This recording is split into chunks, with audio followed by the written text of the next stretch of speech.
बिस्मिल्लाहिर्रहमानिर्रहीम। हम लोगों ने लास्ट लेक्चर के अंदर ये पढ़ा था कि हम किस तरीके के साथ अपना कॉन्ट्रैक्ट जो है, जो हमने क्रिएट किया है, हम उसको डिस्चार्ज कर सकते हैं। और डिस्चार्ज करते वक्त हमने अपने कुछ मोड्स को डिस्कस किया था, और उनमें से एक मोड ये भी था जो कि हमारा ब्रीच ऑफ कॉन्ट्रैक्ट था, जिसमें हमने पढ़ा था कि एक्चुअल ब्रीच और एंटिसिपेटरी ब्रीच। कि बंदे ने कहा कि भाईजान मैं नहीं काम करता, तुम जो मर्जी कर लो, I am not going to perform for you. तो हमने कहा अगर कभी ब्रीच होगा और ब्रीच ऑफ कॉन्ट्रैक्ट होगा तो उससे कॉन्ट्रैक्ट जो है वो हमारा डिस्चार्ज हो जाएगा। लेकिन ब्रीच का मतलब ये है नहीं है कि अब कॉन्ट्रैक्ट डिस्चार्ज हो गया और वो बंदा जो है वो जैसे मर्जी हमारे पैसे लेके दंदनाता फिरे, या हमारा वो काम ना करे और हमें वो मतलब के नुकसान पहुंचा के वो पुरसुकून जिंदगी गुजार ले। कानून जो है वो इक्विटी कानून है, वो कॉमन लॉ है, और उसके मुताबिक जो लोग हैं they have to make sure in case there is any bad thing has been done by the breach, तो उसका मदावा किया जाए। वो जो मदावा करना है ना, उसको हम कहते हैं बेटा अंग्रेजी में remedy. What is remedy? Remedy is defined as a manner in which the right is enforced or satisfied by the court when the harm, injury recognized by society as wrongdoing act is inflicted upon an individual. अगर एक शख्स के साथ कोई ज्यादती जो है वो सरजर हो जाए, किसी शख्स के साथ कोई गलत काम हो जाए, किसी शख्स को कोई नुकसान पहुंचा दिया जाए, तो फिर कोर्ट इस बात को इंश्योर करती है कि उसके उस नुकसान का मदावा करवाया जाए और उसके नुकसान को कंपनसेट किया जाए, उसके हकूक का ख्याल रखा जाए। और इस चीज को हम क्या कहते हैं? इस चीज को हम रेमेडी कहते हैं। रेमेडी की हमारे पास कौन मुख्तलिफ किस्म की टाइप्स हैं। There are different types of remedies जो कि कोर्ट किसी भी इंडिविजुअल को प्रोवाइड कर सकती है। यानी कि किसी भी शख्स की इंजरी को, किसी भी शख्स के नुकसान को कोर्ट जो है वो मुख्तलिफ तरीकों के साथ उसको उसका मदावा कर सकती है। कोई एक तरीकाकार नहीं है। There are different ways by which it can be done. वो कौन सी रेमेडीज हैं और उनकी कैटेगरीज क्या हैं, ये एक इंपॉर्टेंट आर्टिकल है, ये हमारी डिस्कशन शुरू होने लगी। पहली रेमेडी है जिसे हम कहते हैं कॉमन लॉ की रेमेडी। कॉमन लॉ की रेमेडी ये है कि damages and actions for the price more frequent sought the remedies for breach of contract. The object for such a remedy is not to punish the party at fault but to compensate। भाईजान आपने मेरे पैसे नहीं दिए, आपने मुझसे माल ले लिया, मेरी रकम नहीं मुझ तक पहुंची, आपने मेरे माल को खराब कर दिया, मेरा जो नुकसान हुआ है उसके मुताबिक मेरा ये फाइनेंशियल लॉस हुआ है। तो वो जो डैमेजेस हैं या वो रेमेडीज जिससे हम किसी शख्स को, मकसद क्या है कि हम उसको कोई पिनलाइज नहीं कर रहे, हम उसको कोई सजा नहीं दे रहे। लेकिन आपकी आपकी गाड़ी में मेरी गाड़ी लगी है, मेरी गाड़ी का 25,000 का नुकसान हो गया, मैं सर आपके कान नहीं पकड़वा रहा, आपको जूतियां नहीं मार रहा, मेरा 25,000 का नुकसान है, मेरा बस वो नुकसान पूरा कर दें। मैं तो आपको कोई पेनल्टी नहीं डाल रहा, मैं तो ये नहीं कह रहा कि तुमने गाड़ी कैसे मारी, तेरी ऐसी कम तैसी। तो मेरा जो वो नुकसान हुआ है वो नुकसान पूरा कर दें। सर आप मुझसे ये चीज लेके गए हैं, आपने इसको खाया है, पिया है, 1,500 रुपए का मेरा खर्चा हुआ था, वो आप माशाल्लाह हजम कर गए हैं, अब मेरा 1500 रुपया अदा कर दें। तो ऐसी रेमेडी जिसमें हम किसी के नुकसान को, एग्रीव्ड पार्टी के हम पेक्यूनरी लॉसेस कौन से होते हैं, पैसे के हद तक, तो हम किसी भी शख्स के रुपए पैसे के नुकसान को, मनी वर्थ के नुकसान को पूरा करें, तो वो रेमेडीज जो किसी शख्स की रुपए पैसे के नुकसान को पूरा करके चलती है, उन्हें हम क्या कहते हैं, उन्हें हम कहते हैं कॉमन लॉ की रेमेडीज। ऐसे हमारे पास ऐसे ही हमारे पास इक्विटेबल रेमेडीज भी अवेलेबल होती है। इक्विटेबल रेमेडीज क्या है, दीज कभी कोर्ट ऐसे भी डिसीजन देती है to give the order for the specific. ये तुम काशिफ की चाय में तो कुछ चीज डाल देती है, मेरी चाय में तुमने कुछ डाल। बाज दफा कोर्ट जो है वो हर जगह के ऊपर जरूरी नहीं होता कि पैसे जो है वो मॉनेटरी डैमेजेस ही दिए जाए। बाज दफा कोर्ट ये भी समझती है कि पैसा जो है वो सफिशिएंट जो है वो मतलब के डैमेज नहीं वो आपके रिकवर कर सकेगा, तो वो अदर देन जस्टिस को प्रिवेल करने के लिए किसी को किसी खास काम के करने पर भी मजबूर कर सकती है, और किसी को कह सकती है कि तुम ये काम नहीं करोगे। मिसाल के तौर के ऊपर क्रिकेटर्स की बात, आप अपना फुटबॉलर्स की बात करते हैं जनाबे वाला, किसी को किसी फुटबॉलर का और उसके क्लब का नाम पता हो तो रेज हैंड करे जरा। किसी फुटबॉलर का नाम पता हो और उसका क्लब का नाम पता हो, कोई एक बंदा, एनीवन इन द क्लास। और कोई बंदा प्रीमियर लीग नहीं देखता? इस पूरी क्लास में किसी को किसी फुटबॉलर का नाम नहीं पता? डूब मरने का मुकाम है। अब्दुल वाजिद, अब्दुल वाजिद, अब्दुल वाजिद साहब का माइक नहीं ऑन हो रहा। अबू बकर। अस्सलाम वालेकुम सर। जी वालेकुम अस्सलाम जी। Sir Messi. Messi club Barcelona. Barcelona. अगर मैसी बार्सिलोना के लिए खेलता है और मैसी साहब जो है वो बार्सिलोना के बजाय एक मैच में कहे कि मैं आज रियल मैड्रिड की तरफ से खेलूंगा, तो भाईजान वहां पर हम उसको रुपये पैसे से नहीं रोक सकते। हम रुपये पैसा जो है वो बार्सिलोना का नुकसान पूरा नहीं करेगा। तो फिर इसका मतलब क्या हुआ, कानून जाके मैसी को मना करेगा, you will not play other than your club. मेरी बात समझ आई कि नहीं? बहुत सारी जगहों के ऊपर हम इस मुकाम पे पहुंच जाते हैं कि जहां पर हम ये नहीं कहते कि हमें पैसा चाहिए, बल्कि हम कहते हैं कि सर इसे कहें कि ये काम करे, इसे कहे कि ये काम परफॉर्म करे, या इसे कहे कि ये इस काम से रुका रहे। तो वहां पर रुपया पैसा, मॉनिटरी डैमेजेस जो होते हैं, मॉनिटरी कंपनसेशन जो है वो इनएडिक्वेट होती हैं। हमें रुपया पैसा नहीं चाहिए होता, हमें पेक्यूनरी बेनिफिट्स नहीं चाहिए होते। वहां पर हम कहते हैं कि नहीं जनाब, कानून के मुताबिक, हक के मुताबिक इसको रोका जाए, इस काम ये करने से इसको रोका जाए कि ये काम मत करे, या इसे कहा जाए कि ये काम करे, ये क्यों नहीं ये काम कर रहा। तो बेटी कोर्ट ऐसी रेमेडीज भी देती है, और इनको हम क्या कहते हैं, इक्विटेबल डैमेजेस कहते हैं। अपने माइक म्यूट कर दें अगर किसी का माइक म्यूट है। So this is the equitable remedies. इसी तरीके के साथ तीसरी रेमेडीज भी होती है, इसका मतलब है क्वांटम मैरियट। क्वांटम मैरियट का मतलब होता है as much as it is merited. Quantum meruit की रेमेडी कब मिलती है कि अगर किसी शख्स ने पूरा काम नहीं किया हुआ, उसने कुछ पार्शियल काम किया है, तो कानून कहता है कि बिलाशुबा इसने पूरा काम तो नहीं किया, लेकिन जितना इसने काम किया है उसको उतने पैसे तो अदा कर दिए जाएं। मिसाल के तौर के ऊपर मैं अगर एक शख्स की बात करता हूं, उस शख्स ने 3 कमरे बनाने थे और 3 कमरे के पॉइंट ऑफ व्यू से हर एक का 1-1 लाख रुपया था। उसने एक कमरा बना लिया, दूसरा कमरा बना लिया, तीसरा कमरा बनाने से पहले वो छोड़ के चला गया किसी वजह से। और जो शख्स है वो ये कहता है, और कॉन्ट्रैक्ट में कहीं नहीं लिखा हुआ कि तीनों कमरों का काम करोगे पेमेंट दूंगा, कॉन्ट्रैक्ट में ये लिखा हुआ है कि तुम्हें हर कमरा बनाने का ₹1,00,000 दूंगा। क्योंकि उसने 2 कमरे बना लिए हुए हैं, ये कमरे और ये कमरा, तो कानून कहता है कि क्वांटम मैरिट का मतलब हुआ as much as it is merited. तो बेटा उसने कितने का काम कर दिया, उसने 2 लाख का काम कर दिया। तो कानून रेमेडी के तौर पे आपको ये कहेगा कि इसको 3 लाख मत दो, लेकिन इसको कम से कम 2 लाख दे दो। तो ऐसी रेमेडीज जहां पर कानून ये देखे कि काम पार्शियल हुआ है, और जितना काम पार्शियल हुआ है, जितना काम परफॉर्म हुआ है, उस परफॉर्म की हद तक जितनी उसने काम किया उसको रेमेडी दे दे, तो हम उसको क्वांटम मैरियट की रेमेडी कह के चलते हैं। जनाबे वाला, आपको पहले हमने कानून पढ़ाया और हमने बताया कि रेमेडी कहते किसे हैं। This is the definition of remedy.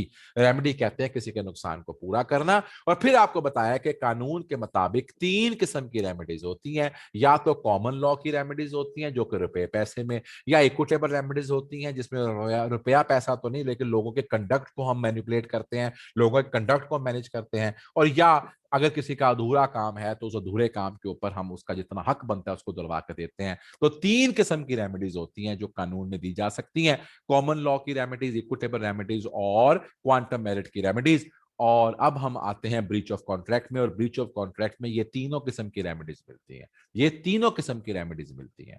जनाब वाला, जब किसी शख्स ने ब्रीच ऑफ कॉन्ट्रैक्ट कर दिया तो फिर अब उसने जो काम के करने से इनकारी हो गया, मुनकर हो गया,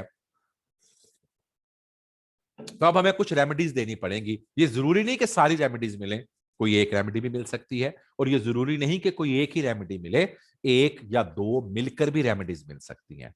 वो कौन कौन सी रेमेडीज हैं? पहली रेमेडी जो है एग्रीड पार्टी, जिसका नुकसान हुआ है, जिसके साथ ज्यादती की गई है, पहली जो रेमेडी एग्रीड पार्टी को है वो है रसियन, कॉन्ट्रैक्ट कैंसिल कर दो, खत्म कर दो। जब कॉन्ट्रैक्ट कैंसिल हो जाएगा, इस शख्स ने तुम्हारे लिए काम नहीं किया, तू टेंशन लेकर क्यों बैठा हुआ, तू भी इन्हें छाड़ दे, you don't need to do it. तो बता जनाब, सबसे पहली और स्ट्रेट फॉरवर्ड रेमेडी ये है rescission, put an end to the contract, contract ही मुका दो। जब तुम्हारे लिए वो काम नहीं कर रहा तो फिर तुम क्यों टेंशन ले रहे हो, तुम भी उसके लिए काम मत करो। इस केस में हम कॉन्ट्रैक्ट कैंसिल कर देंगे, एग्रीड पार्टी डिस्चार्ज हो जाएगी किसी भी काम के करने से। और इसके अलावा अगर कोई उसका नुकसान हुआ है, उसको कोई कम उसका कोई उसका उसके उसके साथ कोई हमने ज्यादती हुई है नॉन परफॉर्मेंस की वजह से, तो उसको हम कंपनसेट करवा के देंगे। तो पहली बात, चूंकि तुमने मेरे लिए ये काम नहीं किया, मैं तुम्हारा इंतजार करता रहा, मैं तेन अडीकदा रहा, तू नहर दे पुल ते नहीं आया, तो इसका मतलब क्या हुआ, contract comes to an end. अब मैं अपना पार्ट ऑफ प्रॉमिस परफॉर्म नहीं करने का जिम्मेदार, चूंकि तुमने अपना पार्ट ऑफ प्रॉमिस नहीं किया था। और अगर मेरा कोई नुकसान हुआ है तो मेरा वो नुकसान तुम्हें पूरा करना पड़ेगा। जनाबे वाला, कोर्ट जो है रसियन उस वक्त ग्रांट करती है जब कॉन्ट्रैक्ट वाइडेबल हो, कॉन्ट्रैक्ट जो है वो वाइडेबल हो at the option of agreed party. तो फिर कोर्ट कहती है कि जी ठीक है, इसको रिसाइड कर दें, आप कैंसिल करना चाहते हैं इसको कैंसिल कर दें। लेकिन याद रखिएगा, कुछ जगह ऐसी भी होती हैं जहां पर हम पार्टीज को कैंसिल कॉन्ट्रैक्ट नहीं कर सकते, क्योंकि वो इस तरह का काम कर चुके होते हैं कि वो वापस नहीं आ सकते। मिसाल के तौर पे मैं कटिंग कराने के लिए गया, मैंने आपसे कहा जी मेरी जरा कटिंग जो है ना वो फौजी स्टाइल की कर दीजिएगा, उसने फौजी स्टाइल के चक्कर में मेरी टेंड कर दी। अब बताइए, मैं रिसाइन कर सकता हूँ, कॉन्ट्रैक्ट कैंसिल कर सकता हूँ? मेरे बाल जो कट गए वो कट गए, अब वो रिवर्स हो ही नहीं सकते, we can not bring back to the original position. तो कोर्ट वहीं पर रसीयन दे सकती है जहां पर पार्टीज जो हैं उनको हम अपने अपने घरों में वापस भेज सकें, किसी के साथ कोई इस तरह की चीज ना हो। और इसलिए यहां पर दो बातें आपने याद रखनी है। रसियन जो है वो जब दी जाएगी तो वो उसी वक्त दी जाएगी कि जब ये दो बातें ना हो। पहली बात, पार्टीज अगर अपनी ओरिजिनल पोजीशन पे रिस्टोर नहीं हो सकती तो रसियन नहीं हो सकता। या third party has acquired the right in good faith, third party किसी और शख्स ने उस चीज को खरीद लिया है, बेच लिया है, इस्तेमाल कर लिया, उसको नहीं पता था कि आप दोनों का कोई मसला था, मामला था। इन दो हालतों में रसियन कोर्ट ग्रांट नहीं करती। कोर्ट कब रसियन ग्रांट करती है? जब कॉन्ट्रैक्ट वाइडेबल हो। और कोर्ट रसियन ग्रांट करते वक्त इस बात का भी ख्याल रखती है कि पार्टीज जो है, क्या ऐसी सिचुएशन तो नहीं है कि parties they can not be bring back to the original position, या third party has acquired the right in good faith. अगर ये दो बातें होंगी तो कोर्ट आपको रसियन प्रोवाइड नहीं कर सकेगी। याद रखिएगा, रसियन का मतलब है कैंसिलेशन। और याद रखिएगा कि रसियन कोई पहला और आखिरी हक नहीं है, आपके पास और भी बहुत सारे हकूक हैं। रसियन कब दिया जाएगा? तो रसियन उसी वक्त दिया जाएगा, कैंसिलेशन उसी वक्त की जाएगी जब कॉन्ट्रैक्ट वाइडेबल है। और ये दो बातें जो हैं इन दोनों का एहतमाल नहीं है। एग्जाम्पल, 10 टन का मैंने कहा कि मैं तुम्हें 20 नवंबर को सप्लाई कर दूंगा, उसने कहा मैं तुम्हें पेमेंट दे दूंगा, सारा 20 नवंबर आ गया, मेरा फोन ही नहीं चुकिया, मैंने फोन करता रहा, उन्होंने कोई मैंने माल नहीं पहुंचाया। अब भाईजान मुझे पैसे देने की जरूरत नहीं है। और हाँ, जो तुमने मुझे 20 नवंबर को 10 टन देना था, अब वो माल हो गया महंगा, जो मेरा नुकसान हुआ है, हमने कॉन्ट्रैक्ट तो कैंसिल कर दिया है, लेकिन भाईजान अब जो मेरा नुकसान हुआ है तुम्हारे इस माल के ना देने से, ये तुम्हें मुझे पूरा करना पड़ेगा। तो जनाब यहां पर हम रिसियन कर सकते हैं। हम कब रिसियन नहीं कर सकते? कहता आपने कुछ चीजें बेची हसन को बाय फ्रॉड और हसन ने उसको इस्तेमाल कर लिया, बाद में पता चला कि ये चीजें जो थी ये बाय फ्रॉड थी। अब चूंकि वो आटा आप खा चुके हैं, अब चूंकि वो आटे की क्वालिटी आप हजम कर चुके हैं, तो अब वो दोबारा से आटा रिवर्स तो नहीं हो सकता ना, मुंह से बाहर तो नहीं आ सकता। यहां पर फिर रिसीजन नहीं किया जा सकता क्योंकि आटा कंज्यूम हो चुका हुआ है। जनाबे वाला दो बच्चों ने हाथ खड़ा किया है। राणा, दोनों ही राणे हैं जी, राणा अरमान साहब ते राणा अजीम साहब। राणियों की मसला हो गया था इन दोनों में। अस्सलाम वालेकुम सर। जी राणा साहब। जी आपने where the third party has acquired rights in good faith, इसकी एक बार रिपीट करने समझ नहीं लगी।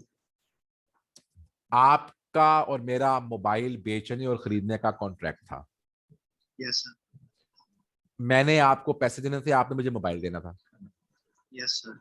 आपने वो मोबाइल मेरे बजाय वक्त मुकर्रर से पहले किसी और को बेच दिया। Yes sir. और जिस शख्स को बेचा है उसको कतई नहीं पता था कि पहले कोई मुआयदा हुआ हुआ है। Yes sir. अब he has acquired the right in good faith for some value. अब वो तो मोबाइल लेके चला गया।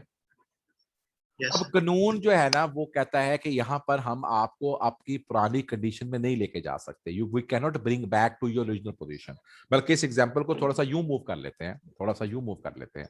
मैं थोड़ी सी एग्जांपल जो कि ये बात, मैं यहाँ पर ए था, गलत हो गया, होल्ड इट। मैं यहाँ पर ए था, मेरे पास एक मोबाइल था, मैंने मोबाइल दिया आपको, ये मोबाइल यस। चला गया बी के पास, और बी ने कहा कि मोबाइल मुझे दे दो, मैं आज से ठीक 15 दिनों के बाद तुम्हें 30,000 रुपया दे दूंगा। अब ये मोबाइल किसके पास चला गया? बी के पास। बी के पास।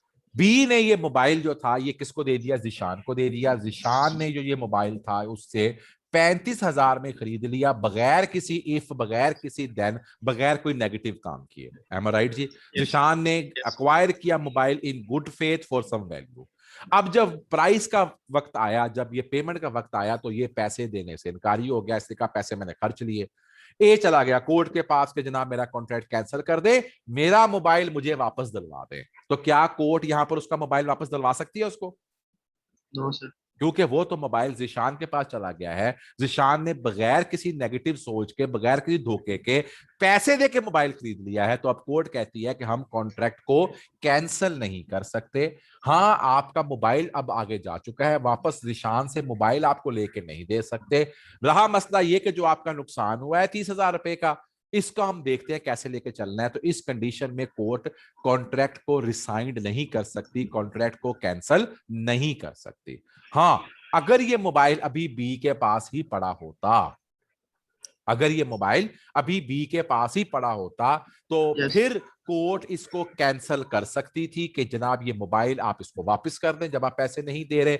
और उसने जो मोबाइल के ऊपर खराशें डाली हैं, उसने जो उस मोबाइल के ऊपर कोई उसके साथ कोई ज्यादती की है, उसका 2-4 हजार रुपए का जो नुकसान है वो भी हम कल कहते कि बी ए का पूरा कर दे। तो चूंकि मोबाइल बी के पास ही रहता तो फिर मोबाइल वापस हो सकता था। अगर उसने आगे बेच दिया तो फिर रसीयत नहीं हो सकती। अगर मोबाइल उसी के पास पड़ा हुआ था तो हाँ, अब रसीयन हो सकती है और कोर्ट रसीयन ग्रांट कर सकती है। Is it clear now?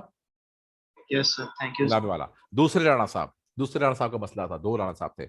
अजीम साहब को भी कीजिएगा जी। चला गया? चलो एक मिनट जरा।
जनाबे वाला, so next is the restitution.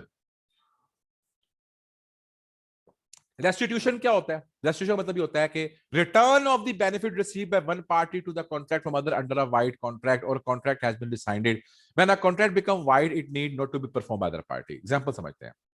मैंने कहा कि 1 मिलियन दूंगा और 1 मिलियन की बेस पर अकरम ने कहा बाबर को कि मैं तुम्हें 1 मिलियन दूंगा, और बाबर से कहा कि तुम फिर इस 1 मिलियन की बेस के ऊपर तुम सना से शादी कर लेना। सना जो थी, जब वक्त आया, जिस वक्त शादी का वक्त आया, तो Sana at the time of the marriage मर गई। इन्ना लिल्लाहि व इन्ना इलैहि राजिऊन। अब चूंकि ये कॉन्ट्रैक्ट हो नहीं सकता, इसका मतलब ये है कि अब ये कॉन्ट्रैक्ट खत्म हो गया, तो भाईजान वो कॉन्ट्रैक्ट जो खत्म हो जाएगा, जो कैंसिल हो जाएगा, जो रिसाइंड हो जाएगा, उसके तहत जो आपने रकम ली होगी वो आपको वापस करनी पड़ेगी, रेस्टिट्यूट करना पड़ेगा। जहां पर लोग पहले खड़े थे वहां पर लेके आना पड़ेगा। मैं इसकी एग्जांपल और भी दे सकता हूं। एक सिंगर ने कहा कि जनाब मैं ये कॉन्ट्रैक्ट करता हूं, और सिंगर जो था वो जिस वक्त वो उसे अपना कॉन्सर्ट करना था उसका गला खराब हो गया और वो एब्सेंट हो गया। तो अब जो उसने बेनिफिट या पैसा या एडवांस लिया हुआ है वो उसको, जाहिर सी बात है ये ब्रीच है, ये कॉन्ट्रैक्ट खत्म हो गया, ये कैंसिलेशन की तरफ चला गया। तो जो उसने बेनिफिट लिए हुए हैं वो बेनिफिट हमें क्या करने पड़ेंगे? वो बेनिफिट हमें वापस करने पड़ेंगे। वो बेनिफिट जो है वो कॉन्ट्रैक्ट के मुताबिक उस शख्स को वापस अदा करने पड़ेंगे। ये कॉन्ट्रैक्ट के ना होने के ऊपर एक रेमेडी अवेलेबल है जिसको कोर्ट इन्फोर्स करा कर देती है, और इसे कहते हैं रेस्टिट्यूशन। तीसरी हमारे पास रेमेडी है डैमेजेस की। डैमेजेस दर हकीकत मॉनेटरी कंपनसेशन होते हैं। आपके काम के ना करने से, आपके काम के ना करने से जो मेरा पिक्यूनरी लॉस हुआ है, जो मेरे रुपए पैसे का लॉस हुआ है, कोर्ट उसको डिटरमिन करे और डिटरमिन करके मुझे ये इससे पैसे दिलवा के दे। इसे कहते हैं कि जी मेरा ये क्लेम है डैमेजेस का। यानी कि हमने कहा कि हमने नवीद ने प्रॉमिस किया कि वो 80 लोगों के लिए खाना 85,000 रुपए के अंदर 1 घंटा पहले प्रोवाइड करेगा, और नवीद ने इन्फॉर्म किया कि मैं ये फूड डिलीवर नहीं कर सकता इमरजेंसी के अंदर। अब अदील के पास तो कोई स्टोरी नहीं रह गई, उसको तो फौरन 80 बंदों का खाना मैनेज करना पड़ा, तो उसका खर्चा हो गया 93,000। डील कितने की थी? 85 की। मेरे कितने लगे? 93। तो जो मेरा डिफरेंस है ये मेरे क्या है? डैमेजेस है। आपके ना करने से मुझे ये लॉस हुआ है, तो ये डैमेजेस हैं। कोर्ट ये डैमेजेस जो है ये आपको अदा करके देती है। ये सेक्शन 73 है, अगर आप नोट करके चलें तो ये मैंने कहा आपस में एक दूसरे के ऊपर ओवरलैप हो जाते हैं। तो पहला हमारे पास बेनिफिट आया रसियन का, कॉन्ट्रैक्ट कैंसिल कर दो। रेस्टिट्यूशन का कि जो तुमने काम नहीं किया मेरा एडवांस वापस कर दो। डैमेजेस का जो मेरा मॉनेटरी लॉस है वो मॉनेटरी लॉस जो है वो मुझे वापस करवाया जाए। Action for price. Action for price भी एक मॉनेटरी कंपनसेशन है। अगर एक शख्स ने काम किया है, उसने आपके लिए सर्विसेज दी हैं, और उस काम और सर्विसेज के एवज आपने अभी तक उसको उसकी रिटर्न नहीं प्रोवाइड की, आपने अभी तक उसको उस काम के एवज उसके लिए जो आपने उसका जो पैसे थे, उसकी जो मजदूरी थी, या उस चीज के एवज जो उसकी कीमत थी अगर नहीं दी, तो हम कोर्ट के पास जाएंगे और कहेंगे कि मुझे मेरी प्राइस दिलवाई जाए। तो जनाब वाला ये हमारे पास रेमेडी अवेलेबल है, इसे हम कहते हैं एक्शन फॉर प्राइस। ये जो चारों बेनिफिट है, ये चारों जो पहले चार बेनिफिट्स हैं, ये चारों के चारों जो हमारे बेनिफिट्स हैं, ये हमारे कौन से बेनिफिट्स हैं? ये हमारे कॉमन लॉ की रेमेडीज हैं। ये भी कॉमन लॉ की रेमेडी है, ये भी मेरी कॉमन लॉ की रेमेडी है, ये भी मेरी कॉमन लॉ की रेमेडी है, और एक्शन फॉर प्राइस भी मेरी कॉमन लॉ की रेमेडी है। अब जो हम पांचवा बेनिफिट पढ़ने जा रहे हैं, ये मेरी जो है ये इक्विटेबल लॉ की रेमेडी है। ठीक है, तो हमने रेमेडीज की 3 किस्में पढ़ी थी, जिसमें से पहली कॉमन लॉ की रेमेडी थी, दूसरी इक्विटी लॉ की रेमेडी थी, इक्विटेबल जस्टिस था, और तीसरा जो था वो हमारे पास क्वांटम मैरियट था। और हमने पढ़ा था कि जो हमारे पास इक्विटेबल लॉ की रेमेडीज होंगी उसमें हम किसी को रुपए पैसे की बात नहीं कर रहे होंगे, बल्कि हम उसे किसी काम के लिए कहेंगे कि तुम ये काम करो, या किसी काम से रोकेंगे। जनाबे वाला स्पेसिफिक परफॉर्मेंस कहता जनाब, स्पेसिफिक परफॉर्मेंस की जो रेमेडी है ये इक्विटेबल डॉक्ट्राइन के मुताबिक है। मैंने आपको पहले बताया कि ये इक्विटी लॉ की रेमेडी है। अगर कभी पैसा इनएडिक्वेट कंपनसेशन हो तो फिर इक्विटेबल लॉ के तहत आप उसमें पैसे की रेमेडी नहीं मांगते, या पैसे की रेमेडी के साथ आप कुछ और भी नॉन कैश रेमेडी भी मांगते हैं। मसलन आपने देखा होगा, खुदा ना खास्ता अल्लाह ना करे, अगर इर्द गिर्द हालात में देखें तो कोई शख्स कत्ल कर दे तो उसके एवज पैसा जो है वो रेमेडी तो नहीं होगी। वहां पर पैसे के साथ कहा जाए कितने पैसे ले लो, वो रेमेडी तो नहीं बनेगा। जो नुकसान हो गया उसको हम कंप्यूट नहीं कर सकते, रेपुटेशन की जो लॉस हो गई उसे हम कंप्यूट नहीं कर सकते। तो बात जगहों के ऊपर कानून ये समझता है कि पैसा जो है, मॉनिटरी डैमेजेस जो है वो कंप्यूटेबल नहीं है, या अगर वो कंप्यूटेबल भी हैं तो वो किसी भी लिहाज से इनएडिक्वेट कंपनसेशन के जुमरे में आते हैं। हम कभी भी नहीं कह सकते कि उसके नुकसान का इन पैसों से मदावा किया जा सकता है। तो फिर वहां पर स्पेसिफिक परफॉर्मेंस दी जाती है। स्पेसिफिक परफॉर्मेंस कब दी जाती है? जब मॉनिटरी कंपनसेशन सफिशिएंट ना हो, हम डैमेजेस का तायुन ना कर सके, और अगर तायुन कर भी ले तो फिर भी हम कहें कि ये पॉसिबल कंपनसेशन जो है ये पैसे में नहीं दी जा सकती। याद रखिएगा, हम स्पेसिफिक परफॉर्मेंस नहीं आपको अलाउ करेंगे अगर सेल या फिर हम स्पेसिफिक परफॉर्मेंस उस वक्त लेके चलते हैं जिस वक्त सेल ऑफ रेयर कमोडिटी हो या सेल ऑफ लैंड बिल्डिंग हो। ये 5 जगह ऐसी हैं जहां पर हम कानून जो है वो स्पेसिफिक परफॉर्मेंस की बात करता है। स्पेसिफिक परफॉर्मेंस में रुपया पैसे की बात नहीं है, बल्कि कहा जाता है कि नहीं, तुम इसको जैसे हम कह रहे हैं वैसे परफॉर्म करो। कब? जब पैसा मदावा ना हो, जब पैसे का नुकसान का तायुन ना किया जा सकता हो। रेयर कमोडिटीज का मतलब क्या है? एंटीक्स। ठीक है, कोई सातकैन की पेंटिंग है, कोई गुलजी की पेंटिंग है, मैं कौन जी गुलजी की पेंटिंग तुम ले गए मेरी उठा के, अब मुझे कह रही पैसे ले लो भाई, गुलजी मर गया, मैंने पेंटिंग ही चाहिए। ऐसे ही घर, बिल्डिंग, अपार्टमेंट, हाउस, यहां पर भी हम कह सकते हैं कि जनाब नहीं, यही मेरी जमीन थी, यही मेरा घर था, मुझे इसका पैसा नहीं चाहिए, मुझे यही घर चाहिए, मुझे यही जमीन चाहिए, मुझे यही फ्लैट चाहिए। तो भाईजान ये वो तमाम एरियाज हैं जहां पर आपको स्पेसिफिक परफॉर्मेंस मिलेगी। एग्जाम्पल दी हुई उसने पेंटिंग की, मैंने बता दिया कि पेंटिंग रेयर कमोडिटीज में आती है। जहां मैंने कहा था स्पेसिफिक परफॉर्मेंस की बात करते हुए कि एक बंदे से कह रहे हैं कि आप कि तुम ये काम करो, एक बंदे से कह रहे हैं कि तुम ये काम करो। फॉलोइंग आर द केसेस जहां पर स्पेसिफिक परफॉर्मेंस नहीं मिल सकती। मैंने पीछे बताया कहां मिल सकती है, अब बता रहा हूं जहां पे स्पेसिफिक परफॉर्मेंस नहीं मिल सकती।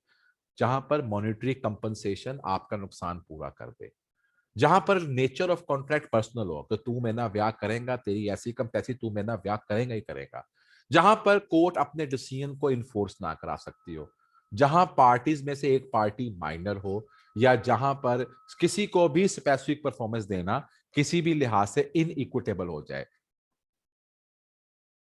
जहां पर किसी को स्पेसिफिक परफॉर्मेंस देंगे तो फिर दूसरे शख्स का ज्यादती हो जाएगी। तो कानून कहता है कि या देखो कौन है, कानून कहता है कि इन 5 जगहों के ऊपर हम स्पेसिफिक परफॉर्मेंस कोर्ट से नहीं मांग सकते, जबकि इन 5 जगहों पर उसने बात कही कि यहां पर हम स्पेसिफिक परफॉर्मेंस जो है उनकी बात कर सकते हैं। तो याद रखिएगा, यहां पर स्पेसिफिक परफॉर्मेंस मांगी जा सकती है अहमद साहब है, यहां पर स्पेसिफिक परफॉर्मेंस मांगी जा सकती है, जबकि यहां पर स्पेसिफिक परफॉर्मेंस मांगी नहीं जा सकती। एग्जांपल्स दी हुई है। ऊपर बात करता है 43 में कि हमारे पास कोई हैंडमेड कारपेट्स हैं 2 मिलियन के, अगर उसने कॉन्ट्रैक्ट ब्रीच किया तो चूंकि यहां पर हम डैमेजेस सर्टेन नहीं कर सकते, वो रेयर कमोडिटी है, तो हमें तो भाईजान वो काली ही नहीं चाहिए जो कि हैंड नॉटेड है। ऐसे ही जहां पर आप डैमेजेस की बात नहीं कर सकते या आप स्पेसिफिक परफॉर्मेंस की बात नहीं कर सकते, मशीन लेनी थी 20,000 रुपये की, अब वो मशीन की प्राइसें बढ़ गई हैं, लेकिन वो मशीन तो मार्केट में आम मिल रही है, तो आप मशीन ले लो। हाँ, जो 20 के बजाय 24,000 की हो गई है तो मुझसे 4,000 का नुकसान पूरा कर लो, लेकिन ये कहना कि मैं आही मशीन लेके जानी है, इट मेक्स नो लॉजिक। ठीक है ना। ऐसे ही डीन कंस्ट्रक्शन ने एक कमर्शियल सेंटर जो था उसको बनाया, और later DCR refuse to build the centre as they are focusing on more profitable opportunities. और वो चाहता है कि नहीं, ये जो है यहाँ पर स्पेसिफिक परफॉर्मेंस करें, although guaranteed that DCR will not compromise the construction quality. तो चूंकि यहाँ पर एक स्किल की बात है, मैं किसी शख्स से कहूँ कि नहीं तो मेरे से ही नौकरी करेगा, नहीं तो मेरी बिल्डिंग बनाएगा ही बनाएगा, नहीं तो मेरी गड्डी रिपेयर करेगा ही करेगा, भाईजान जो पर्सनल स्किल की बात है, नुकसान पूरा हो सकता है कैश के अंदर, वो करवा लें। आप किसी को उसकी पर्सनल स्किल के मुताबिक ये बाइंड नहीं करा सकते कि तेरी ऐसी कम तैसी, तू ये मेरा काम करेगा ही करेगा। कानून समझता है कि ये जो किसी भी इंडिविजुअल के पॉइंट ऑफ व्यू से उसकी जो वर्किंग परफॉर्मेंस के मुताबिक उसको बाइंड करना, ये लॉजिकल बात नहीं बनती। काम के करने को स्पेसिफिक परफॉर्मेंस कहते हैं और काम से रोकने को हम इंजंक्शन कहते हैं। मैंने भी आपको एग्जांपल दी थी, अगर कोई शख्स जो है प्रिवेंटिव रिलीफ है। एक एक्ट्रेस है, वो एक्ट्रेस ने मेरे साथ एग्रीमेंट किया था कि सिर्फ मेरी फिल्मों में काम करेगी, अब वो किसी और की फिल्मों से मुआहदा कर रही है, तो मैं कानून से कह सकता हूं कि इसको किसी और की फिल्मों में काम करने से रोका जाए। ऐसी मैंने आपको एग्जांपल दी थी मेसी की। मेसी अगर किसी और के क्लब से खेलने की कोशिश करेगा तो मैं कोर्ट से जाकर इंजंक्शन की ऑर्डर ले सकूंगा। ये क्या है? ये इक्विटेबल लॉ की रेमेडीज हैं, इंजंक्शन और स्पेसिफिक परफॉर्मेंस। ये दोनों की दोनों जो रेमेडीज हैं ये इक्विटेबल लॉ की हैं। हमारी जो लास्ट रेमेडी है वो है क्वांटम मैरियट। क्वांटम मैरियट का मतलब है एज मच अर्नड और as much as it is deserve. ये वही बात है जो मैंने पीछे कही थी, इसके ऊपर फर्दर हमें बात करने की जरूरत नहीं बनती। ये आपके साथ मैंने वो सिंगर की एग्जांपल बताई थी आपको। मैंने आपको कहा था कि अगर सिंगर है और वो सिंगर 6 दिन काम करता है, एक दिन नहीं आता, तो वो 6 दिनों के पैसे लेके चला जाएगा। उसके 7 दिनों में से 6 दिनों के पैसे दे दे, 7 दिन की पेमेंट ना करके चले। तो भाईजान ऐसे ही अगर एक शख्स है वो मैगजीन के लिए लिख रहा है, जितने दिन उसने मैगजीन के लिए लिख लिया है उतने दिनों के पैसे उसको दे दे, जितने दिन उसने नहीं लिखा उतने दिनों के उसको पैसे मत दें। So that is the quantum Marriott which is the remedy of the quantum Marriott. जनाब आपने देखा हमारे पास रेमेडीज अवेलेबल थी। 4 रेमेडीज हमारे पास कॉमन लॉ की थी, 2 रेमेडीज हमारे पास जो थी वो हमारे पास इक्विटेबल लॉ की थी, और एक रेमेडी हमारे पास जो थी वो क्वांटम मैरियट की फॉर्म में थी। यहां तक अगर किसी का कोई मसला, कोई सवाल, कोई पंगा तो मुझसे पूछ ले। फिर आप मेरी जान अजाब करते हैं कि सर आप हमारे साथ बहुत ज्यादती करते हैं और हम बहुत मासूम निक्के से छोटे से बच्चे हैं, और फिर हमारा काम। राणा साहब को फिर सवाल आ गया, जनाबे वाला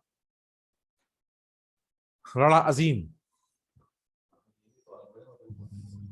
जी क्वांटम मैरियट में जिसने काम पूरा नहीं किया वो उसके तो आधे पैसे उसे दे दिए, दूसरे हाँ, का नुकसान हुआ वो उससे। नहीं मैंने ये बात नहीं कही। मैंने कहा देखो, पहली बात, as much as it is merited, जितना उसने काम किया उसको उतने के पैसे दे देने हैं, ठीक होगी बात। Yes sir. और इसकी एग्जाम्पल क्वांटम मेरिट में आगे जाके पढ़ेंगे, वो इसकी एग्जाम्पल भी आपको मैं बता देता हूं। इसकी आगे जाके एक एग्जाम्पल भी क्वांटम मेरिट की आएगी। वो कहता है कि एक शख्स है और उस शख्स ने एक बिल्डिंग बनानी थी, और उस बिल्डिंग के लिए टोटल खर्चा जो था वो 5 लाख रुपए का था।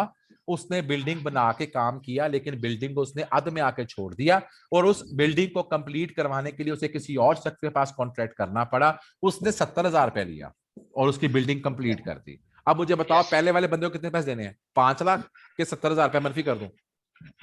70,000 का। मनफी कर दूं ना। तुम्हारे साथ माया था 5 लाख की बिल्डिंग का, तुमने काम किया, आखिर में काम छोड़ के चले गए, और मुझे वो काम कंप्लीट कराने के लिए 70,000 रुपए देना पड़ गया। तो क्वांटम मेरिट ये कहता है कि 5 लाख में 70,000 मनफी करो और 4,30,000 रुपया इस बंदे को अदा कर दो। M I right? Yes sir thank ये है यू। क्वांटम मैरियट बेटा जी। ठीक हो गया। किसी और बच्चे ने भी हाथ खड़ा किया था, प्लीज वो भी अपना क्वेश्चन पूछ लें। मोहम्मद अंस, अनम्यूट कीजिएगा अपने आप को। अस्सलाम सर। वालेकुम अस्सलाम। सर ये इंजंक्शन में अगर दूसरा बंदा वो कहे मैंने इसके साथ भी नहीं काम करना, फिर बेटा कोर्ट उसको फिर ऑर्डर फिर करे। फिर उसको कॉन्ट्रैक्ट रिसाइन कराना पड़ेगा, और अगर कॉन्ट्रैक्ट रिसाइंड होता है और उसके जो डैमेजेस और पेनल्टीज जो है फिर उसको वो पे करनी पड़ेंगी।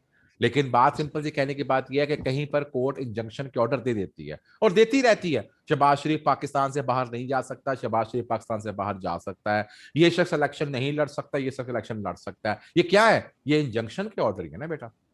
Yes sir. ठीक है, ओके सर। चले जज़ाकल्लाह। जनाबी वाला अभी हमारे पास 15 मिनट पड़े हैं, जाहिर सी बात है अभी हमने क्लास के पॉइंट ऑफ व्यू से अभी 30 मिनट पढ़ा है और 15 मिनट पढ़े हैं। तो हम अपना अगला आर्टिकल जो है जो इसी से रिलेटेड है वो क्या है, हमने पीछे पढ़ा था कि हमारे जो डैमेजेस होंगे, जो हमारा नुकसान होगा, वो डैमेजेस जो है वो हमें पूरे करवाने पड़ेंगे। ये हमारे पास कॉमन लॉ की एक रेमेडी अवेलेबल थी। यहां पर एक टॉपिक आ गया कि डैमेजेस कितनी किस्म के होते हैं, सेक्शन 73 डील करता है। सेक्शन 73 ये कहता है कि डैमेजेस की मुख्तलिफ इकसाम है। एक को हम कहते हैं ऑर्डिनरी डैमेजेस। ये वो डैमेजेस होते हैं जो कि एक नॉर्मल कोर्स ऑफ एक्शन में किसी भी ब्रीच की वजह से आपको हो सकते हैं। एग्रीड पार्टी को इसलिए नुकसान हुआ कि जो कॉन्ट्रैक्ट था वो ब्रीच हो गया, और डैमेजेस जो थे वो ब्रीच ऑफ कॉन्ट्रैक्ट की वजह से हुए। ऑर्डिनरी डैमेजेस का तकाबली जायजा हम स्पेशल डैमेजेस से लेते हैं। आपने अगर कोई सामान अपना भिजवाया, फैसलाबाद टू कराची डिस्पैच किया, और वो रास्ते में वो डैमेज हो जाता है, तो ये ऑर्डिनरी डैमेजेस हैं।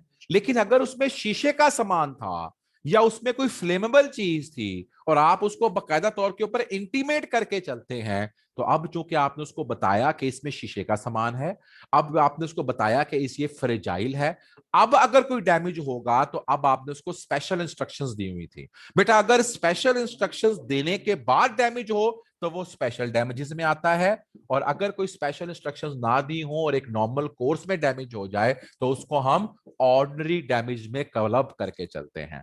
सो भाई स्पेशल डैमेजेस वो होते हैं जिसके मतलब बता दिया जाता है, पार्टी को पता होता है, और अगर उसने अब भी उसको प्रॉपर तरीके के साथ मैनेज ना किया और कुछ नुकसान हो गया तो they will be the special damages. So ordinary damages और स्पेशल डैमेजेस का फर्क क्या हुआ? ऑर्डिनरी डैमेजेस का फर्क ये हुआ, जिस तरह से हमें एग्जांपल दी, मैंने उससे कहा मैं तुमसे 50 टन की वीट लूंगा और अगर तुमने मुझे वीट सप्लाई करनी है, उसने मुझे वो वीट सप्लाई नहीं की। जब उसने मुझे वीट सप्लाई नहीं की तो मुझे किसी और जगह जाना पड़ा, मुझे उसको रिप्लेस करना पड़ा, मुझे वो वीट 9500 रुपए की मिली। अब जो मुझे ये वीट 9500 की मिली तो इसका मतलब क्या हुआ? 8000 और 9500 का जो डिफरेंस है दोनों की परचेज प्राइस का, वो मैं उससे रिकवर करने का हक लेता हूं। ये तो थे ऑर्डिनरी डैमेजेस। अब मैं स्पेशल में कन्वर्ट करता हूं इसी एग्जांपल को। ये जो मुझे 50 टन मुझे 8000 की मिलनी थी, मैंने उस शख्स को बताया कि अगर तुमने मुझे ये इन टाइम सप्लाई ना की तो मुझे इसके ऊपर 2 लाख रुपए का जुर्माना पड़ जाएगा जो मैं तुम्हें चार्ज करूंगा। और उस शख्स को इस बात का पता था कि अगर मैंने उसको ये 8000 की चीज ना सप्लाई की तो 2 लाख का जुर्माना पड़ जाएगा। अब जब उसने मुझे 8 लाख की चीज सप्लाई नहीं की तो ये 2 लाख का जुर्माना पड़ गया। अब ये जुर्माना आइडेंटिफाइड है, स्पेसिफाइड है, और ये बात उस शख्स ने पहले एडमिट की थी, तो बेटा ये क्या बन जाएंगे? They will become the special damages. और आपके पास ये स्पेशल डैमेजेस की एग्जांपल्स दी हुई हैं, इनको आप जो मैंने आपके साथ आपको पीछे बताया। ऑर्डिनरी डैमेजेस वो हुए जो कि एक नॉर्मल कोर्स के साथ थे, जो एक नॉर्मल कोर्स के मुताबिक थे, लेकिन स्पेशल डैमेजेस वो हैं जो कि आपने बंदे को बताया था कि तेरी इस हरकत की वजह से मेरा ये नुकसान होगा, मुझे यूं प्रॉब्लम हो सकती है, मेरा ये नुकसान हो सकता है, और वो नुकसान या वो तमाम चीजें उसकी नॉलेज में थी, फिर भी अगर वो डैमेज होकर चलेगा तो it would be called the special damage. अगली बात हमारे पास आती है, इसे कहते हैं विंडिसिटिव डैमेजेस। इसको हम एग्जाम्पलरी डैमेजेस भी कहते हैं। विंडिसिटिव डैमेजेस या एग्जाम्पलरी डैमेजेस वो होते हैं जो कि रॉन्ग डूअर को पनिश करने के लिए दिए जाएं। इनका कोई ताल्लुक आपके नुकसान की कंपनसेशन से नहीं होता, बल्कि इनका ताल्लुक ये होता है कि तुमने ये काम किया तो क्यों किया। For example breach of promise. अब जाहिर सी बात है, आपने मुझसे शादी का वादा किया और आपने नहीं शादी की, उसकी वजह से मुझे कितनी मेंटल टेंशन हुई।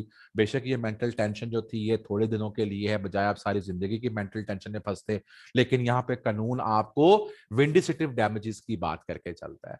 ऐसे ही एक चेक है, वो चेक जो था वो आपने रॉन्गफुली तौर के ऊपर रिफ्यूज किया पे करने के लिए, बिलाशुबा मुझे बाद में पैसे मिल गए, लेकिन चूंकि मेरी उससे दिल आजारी हुई, आप लोगों ने देखा होगा हत्या के इज्जत का दावा जो आता है, ऐसे ही हम कहते हैं जी रेपुटेशन लॉस हुई, तो ये तमाम जो दावे हैं बेसिकली तौर के ऊपर यहाँ पर कोई फाइनेंशियल कंपनसेशन नहीं हो रही होती, लेकिन उस शख्स ने चूंकि एक ऐसा डैमेज प्रोवाइड किया है जो कि उसकी रॉन्ग डूइंग थी, तो हम आपके कोई फाइनेंशियल नुकसान को कंपनसेट नहीं कर रहे, लेकिन उस रॉन्ग डूइंग को हम जरूर हिट कर रहे हैं। तो ऐसे डैमेजेस को हम जब कहेंगे तो हम इसको विंडिसिटिव डैमेजेस या एग्जाम्पलरी डैमेजेस में कन्वर्ट करके चलेंगे।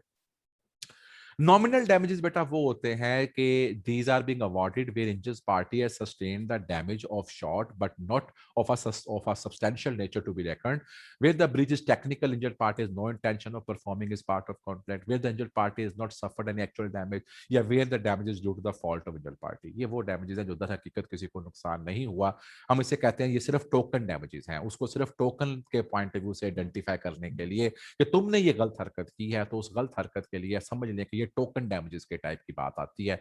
आजम ने प्रॉमिस किया कि वो 200 बैग बेचेगा, किसको? बाबर को। आजम ने वो उसको सप्लाई नहीं दी, और अब कहता कि बिलाशुबा 200 बैग का रेट उस दिन भी वही था, 200 बैग का रेट आज भी वही है। अब नुकसान तो कोई नहीं हुआ आजम का, लेकिन यार आजम ने प्रॉमिस तो किया था ना बेचने का, नुकसान तो नहीं हुआ, लेकिन आजम ने अपनी उस बात को पूरा नहीं किया। तो इसके ऊपर अगर हम कोई नॉमिनल सा टोकन डैमेज कर देंगे तो that is called the nominal damages. So vindictive damages जो होते हैं ना, वो रेपुटेशन या पर्सनल रेप्यूट या किसी के पर्सनल नेचर ऑफ कॉन्ट्रैक्ट के मुताबिक होकर चलते हैं।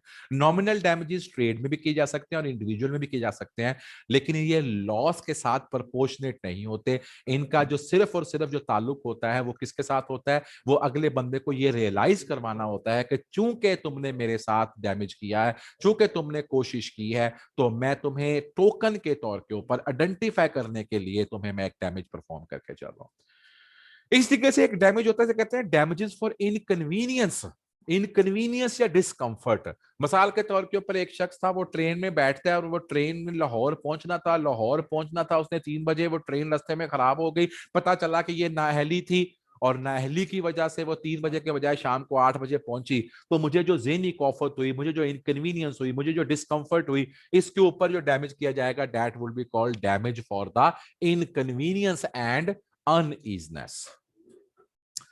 जनाबे वाला, लिक्विडेटिव डैमेजेस हमारी जो आज की मेरा ख्याल है ये आखिरी बात बनती है, ठीक है।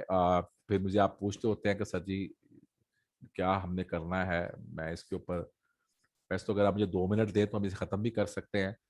मुझे यहाँ से मुझे बता दें कि ये चैप्टर के साथ मैं यहाँ पे मैं रुक सकता हूँ अगर रुकना है, और अगर ये चैप्टर खत्म करना है तो आपको मेरे साथ 5 मिनट ऊपर जाना पड़ेगा। मुझे क्लास क्लियर करे थम्स अप करके कि जनाब मैं ये कंप्लीट कर दूं, बजाय इसके के बाद में मूव होके चले।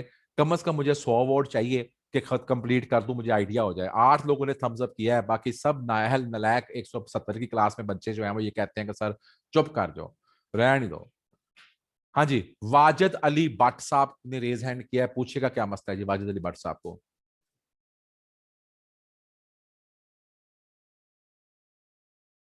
वाजिद अली भट्ट साहब, यार अगर रेज हैंड किया तो फिर अनम्यूट भी करो ना अपने आप को मेरे भाई।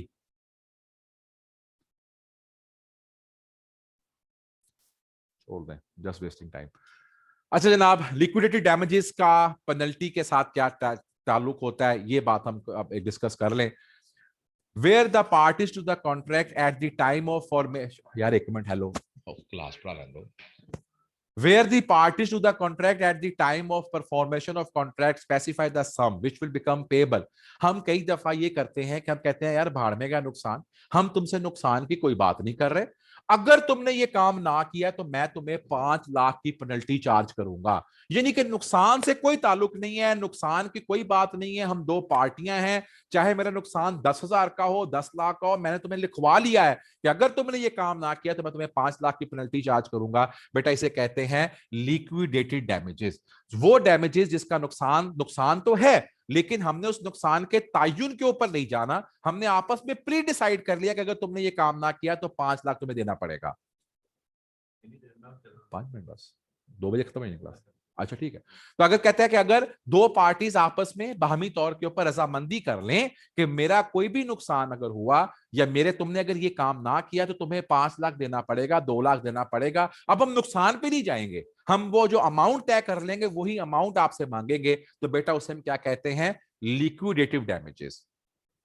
If the contracts create a particular sum to be paid on the breach of contract and that sum is not the estimate or pre-estimate, तो फिर कहता क्या है of the loss that will be suffered in event breach or the sum is disproportionate to the actual loss like result due to breach, this is penalty clause। Court जो है उसको decrease कर सकती है लेकिन पेनल्टी क्लॉज को increase नहीं कर सकती। तो भाईजान वो क्या कहता है लिक्विड डैमेजेस में कि जहां पर parties to contract at the time of formation of contract specify a sum which will become payable by party responsible for breach, तो फिर उस अमाउंट को हम क्या कहते हैं, लिक्विडेटेड डैमेजेस कहते हैं। और जिस क्लॉज के तहत ये डैमेजेस क्रिएट किए जाते हैं उस क्लॉज को कहते हैं पेनल्टी क्लॉज।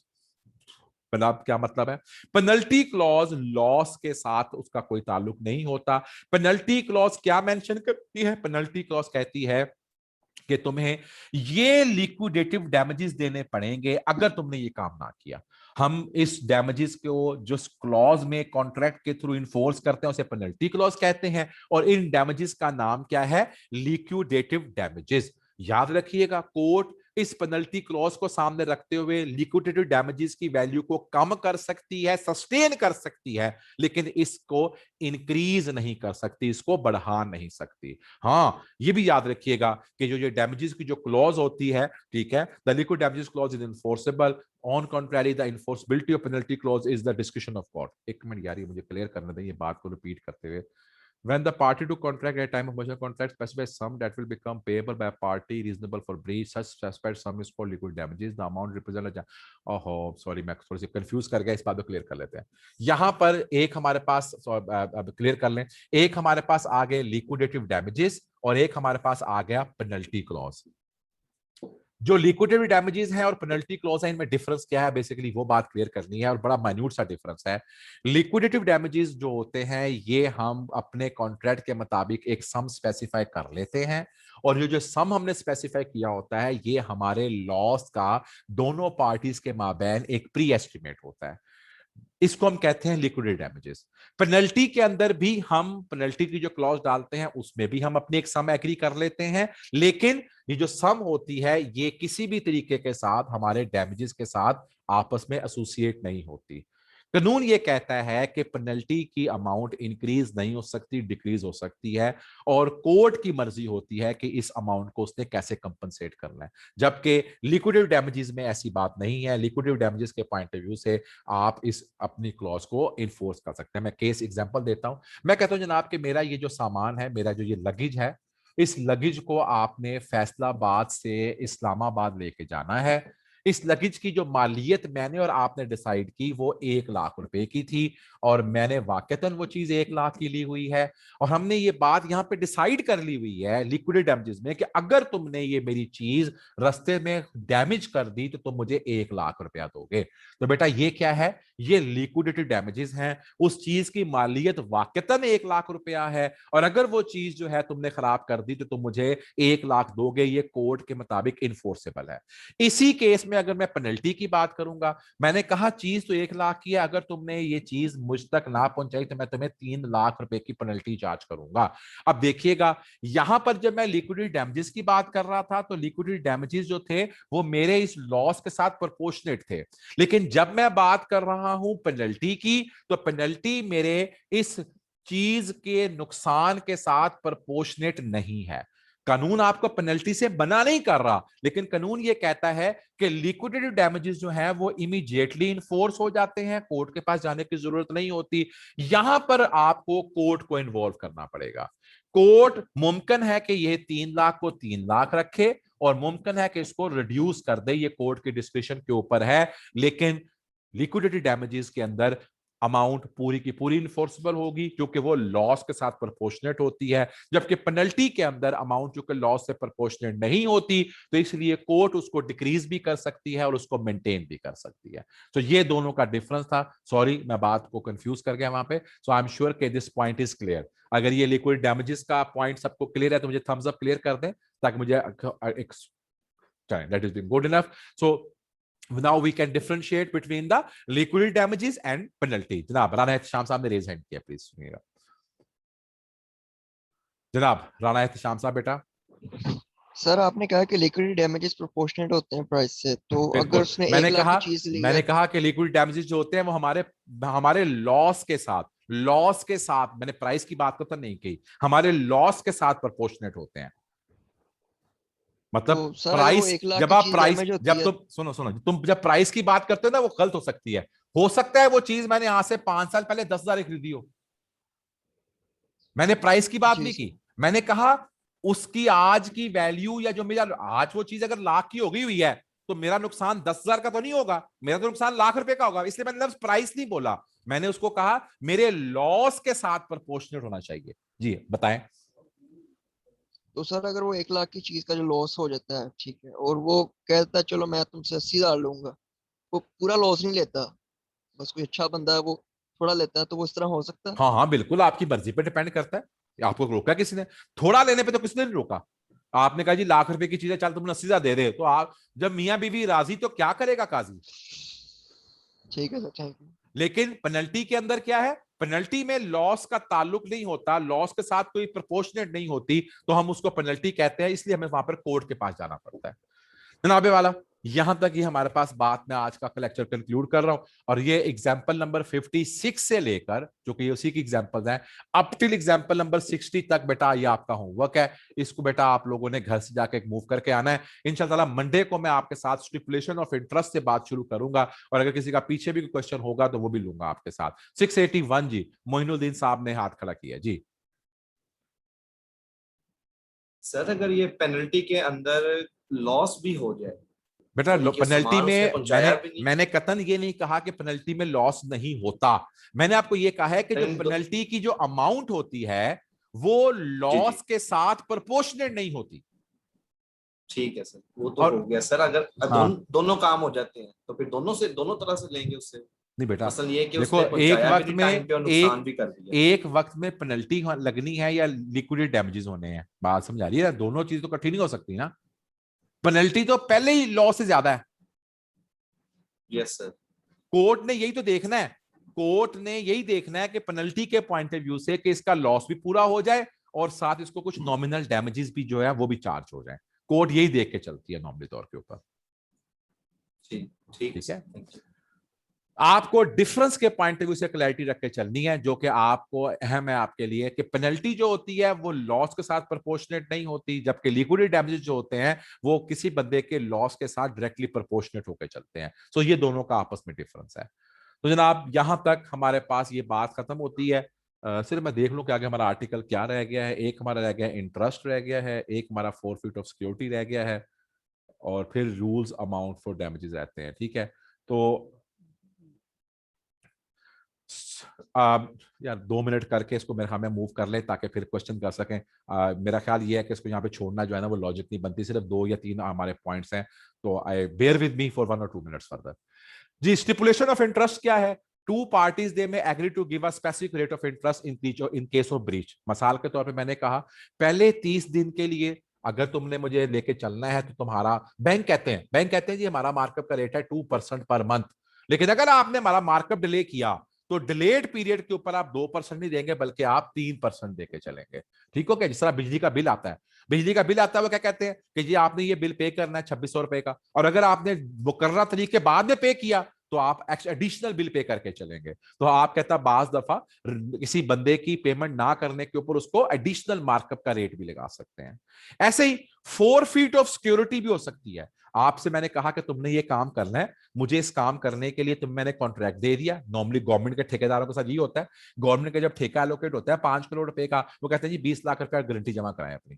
अगर गवर्नमेंट के ठेकेदार अपना काम ना करें, काम से भाग जाएं, या उस काम के शुरू करते साथ ही वो आगे पीछे हो जाएं, तो उनका जो 20 लाख रुपए है वो क्या जाता है? जब्त हो जाता है। तो आपके पास इस बात की है, जिस तरह का अनवर ने सिक्योरिटी डिपॉजिट दिया 1 मिलियन का, किस काम के लिए? कि मैं सलीम को मशीनरी दूंगा।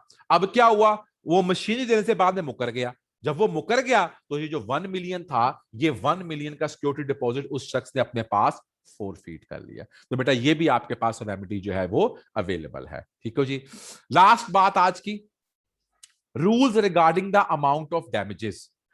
The object of awarding the damages is not to punish the party. पहले तो बात ये रखिए कि डैमेजेस जो है वो लॉस कंपनसेट करने के लिए होते हैं, पनिश करने के लिए नहीं होते। वो पेनल्टी होती है या बाकी चीजें होती हैं, लेकिन डैमेजेस नॉर्मली तौर के ऊपर लॉस कंपनसेट करने के लिए होते हैं। Injured party is to put, हमारा मकसद क्या होता है कि नुकसान होने से पहले जहां पर पार्टी मौजूद थी हम वापस उसको वहीं पे ले जाएं, और हम एक्चुअल लॉस जो होता है वो रिकवर करा के देते हैं।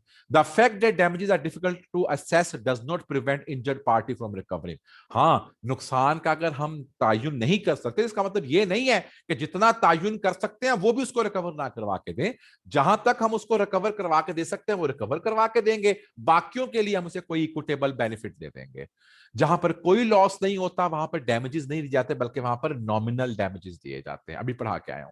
और अगर पार्टीज अपने डैमेजेस की अमाउंट को एक दूसरे के साथ तायुन कर लें तो फिर कोर्ट जो है वो उसी रीजनेबल अमाउंट को अलाउ करके चलती है। मैंने आपको बताया अगर डैमेजेस के साथ प्रोपोर्शनेट होगा तो वो कोर्ट पूरा अलाउ कर देगी, और अगर डैमेजेस के साथ डिसप्रोपोर्शनेट होगा तो फिर कोर्ट उसको कम भी कर सकती है। और डैमेजेस का मकसद क्या है कि जिस शख्स के साथ बेचारे के साथ ज्यादती हुई है उसके नुकसान को हम कम से कम पे ले आए। रिमोटनेस ऑफ डैमेजेस, कभी कभार ऐसा भी होता है कि जो डैमेजेस होते हैं which clearly result from defendant breach of contract but consider too remote, और इतने रिमोट होते हैं कि हम उसका क्लेम नहीं कर सकते। इसकी मैं आपके साथ जो रिमोटनेस ऑफ डैमेजेस की एग्जांपल है, ये एग्जांपल दे रहा है टैक्सी ड्राइवर की।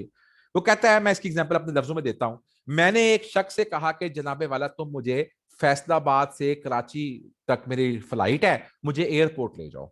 वो शख्स एयरपोर्ट के लिए मुझे ड्रॉप करने के लिए कि मुझे फैसलाबाद एयरपोर्ट पे ड्रॉप कर दे, वो लेट आता है और उसके लेट आने से मेरी फ्लाइट कैंसिल हो जाती है। मैं चला गया कोर्ट के अंदर और मैंने कोर्ट में कहा कि जनाब मेरी फ्लाइट जो थी वो मुझे उसने एयरपोर्ट जाके फैसलाबाद लेट ड्रॉप किया और मैं अपनी फ्लाइट मिस कर बैठा। अब मैं उसे कहूं कि जनाब मुझे आपने, चूंकि मेरी फ्लाइट मिस हो गई है, मैं अगर फ्लाइट ले लेता तो मैं कराची पहुंच जाता, वहां पर मैं बिजनेस की डील करता, उस बिजनेस की डील में मुझे 25 करोड़ रुपए का नफा होता, मुझे 25 करोड़ पूरा करके दो। तो भाईजान इट इज टू रिमोट।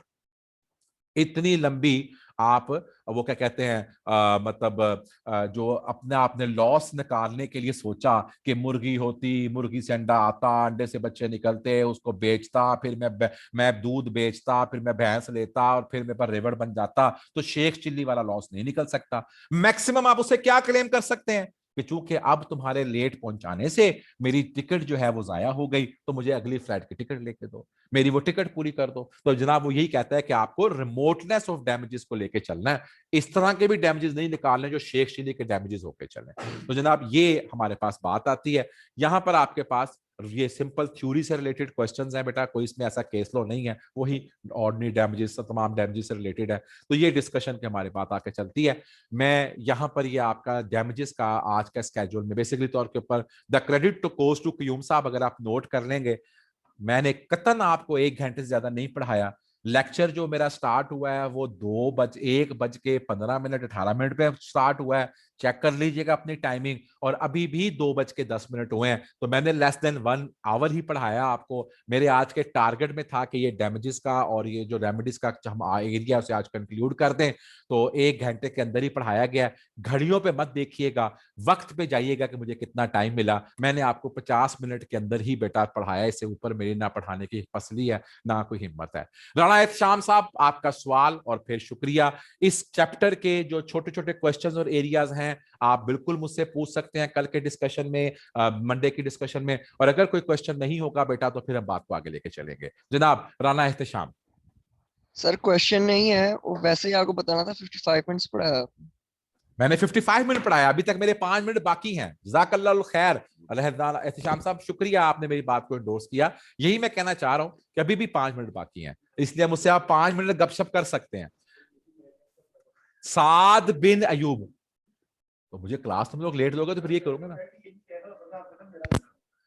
फिर अगर तुम्हारी क्लास है आगे। Oh my God, intro class है। साद बिन अयूब। अस्सलाम वालेकुम सर। वालेकुम।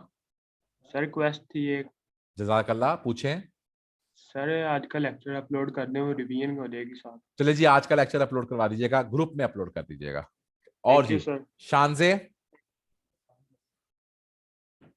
शानजे, थैंक यू जी, थैंक यू, खुदा हाफिज। अगला लेक्चर आपका तैयार खड़ा है, क्यों साहब मेरे सर पे है।